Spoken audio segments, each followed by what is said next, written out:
Marianne DeNovellis here with the Six-Figure Mastermind. Now it's time to talk about how to psych up your customers, keep them happy, coming back to you.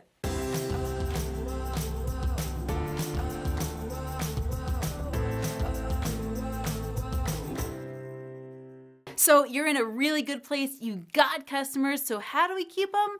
And how do we keep them happy? There's a few things you want to remember and definitely keep in mind. And when you have happy customers, you've got a super happy business. First thing you want to remember is your customer is experiencing you from before they meet you. So the first advertisement they see from you, the first post that they see from you, the first mention that they have of you from someone else, the first referral that they have, anytime they hear about you, that experience of you has officially begun. And you want to have a positive experience with them from beginning to end. And if you have happy customers, there's not really an end to that experience. So consider how you want to be seen, how you want to be felt, how you want to be heard when you're having that, giving that experience to that customer. So let's start at the very beginning. The first time a customer hears about you is going to be usually either in paid advertisement or what I call an organic touch. Organic touch means that you didn't do anything to find that person. They were a referral from someone else. So happy referrals come from happy customers. So make sure that you're fulfilling really well with your current customers, and make sure that those customers know that when they refer someone else, that they get a little bonus or a gift for doing that. Happy customers make happy referrals. So the first experience from you is either an organic touch or a paid referral. When you had a paid referral or an ad, you're going to want to make sure that that ad is a joyful experience for them, that it's entertaining, that it's fun to watch, and that of course it's relevant to your content. Make sure that experience is one that uplifts. I'll never forget that after I was done with one of my sessions with one of my clients, I went to a fast food place on my way home. And I drove through that fast food place and I ordered off the menu, and I was listening to the guy who was talking through the mic box at me, and I was hanging out in my car, and I could tell that he had a smile on his face when he was talking to me. Even though it was coming from a little brown talk box, I could hear the smile in his voice. And when I got around to the corner, he had this joyful, brilliant, bubbly personality. And I thought, you know what? I would love for you to make every sandwich I ever eat, because you are joyfully doing what you're doing. Now, I don't know if this guy is going to be a manager and just go on to run this fast food thing his entire life. I think he might be destined for more. I think he's destined for more, because that personality just deserves to be seen more and more and more and over and over and over again. But he loved what he was doing in the moment. And guess what that did in my mind? It locked in my experience of that person, and it even locked in that experience of the company for me. That company had an employee that was happy to be where he was at, told me a lot about the company, that the company was treating their employees well, that they were well paying them, and that their employees were doing a really good job with what they were doing. So I had a really joyful experience with an employee because I could hear the smile in his voice. My experience from beginning to end of that transaction was positive all the way through because of how I interfaced with that employee. So once you're done the advertisement, you feel like the advertisement is joyful, it's exuding the kind of lifestyle that you want your client to have, move on to the transaction.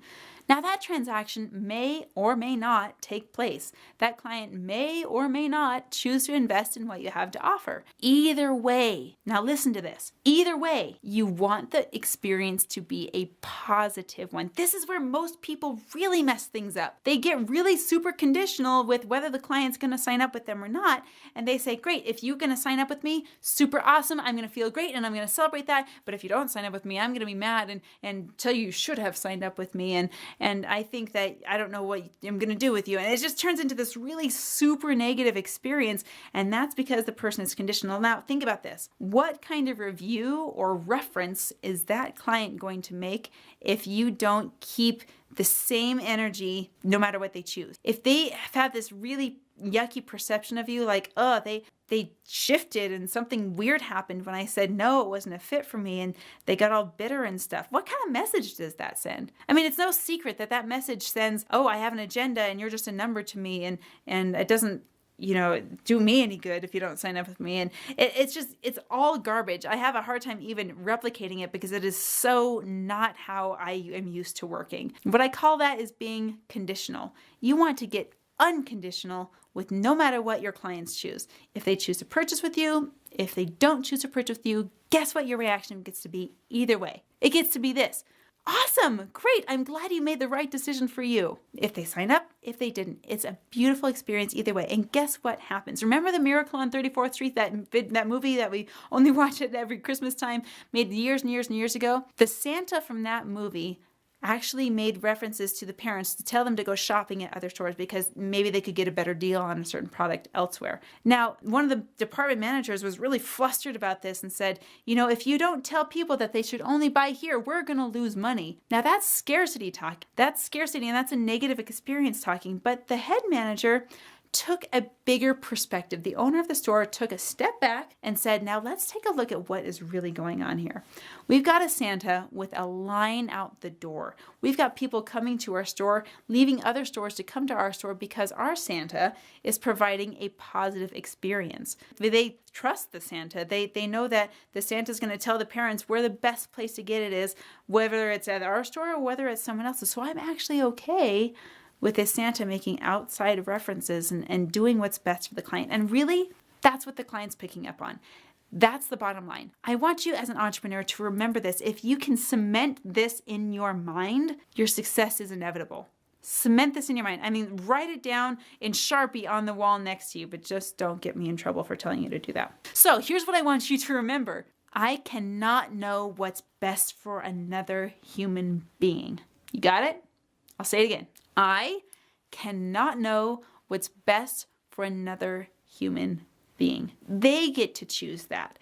They get to know that information, and I get to be happy with no matter what they choose. When it comes to my business, I don't care if the client says yes. I don't care if the client says no. All I care about is, did I show up, and did I serve, and did I do the best by them? Think about that. Think about if you were a client on that end, if you had a salesperson come up to you and say, here's what I have to offer. I totally stand behind my product. I'm excited about it, but I can't know what's best for you.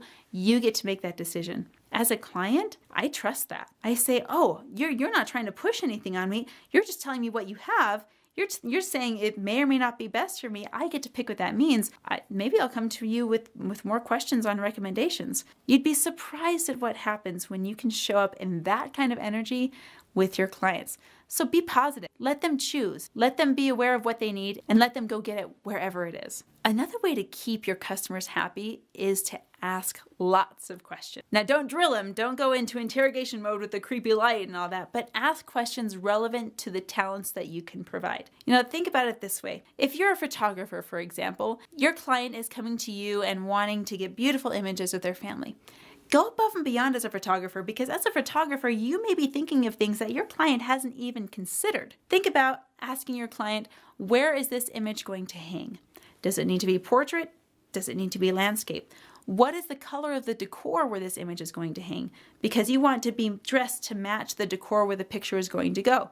You want your pictures off your hard drive, so I'm going to give you a print credit for your pictures so that these pictures can actually be seen by the public and not just stashed on a hard drive somewhere. What do you want to feel when you see these pictures? Do you see how all of these questions might be new to the client, but they're totally relevant to how you show up as a photographer? Put that in any field whatsoever. Put that in the field of jewelry making. Put it in the field of fine art. Put it in the field of how to build a camera or how to build a home, or whatever your field is as an entrepreneur, however you're trying to make money.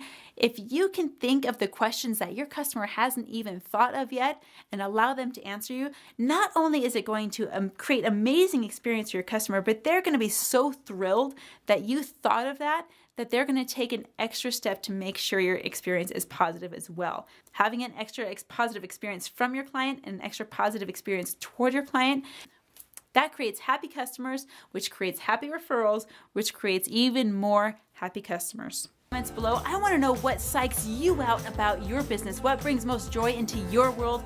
I will see you tomorrow.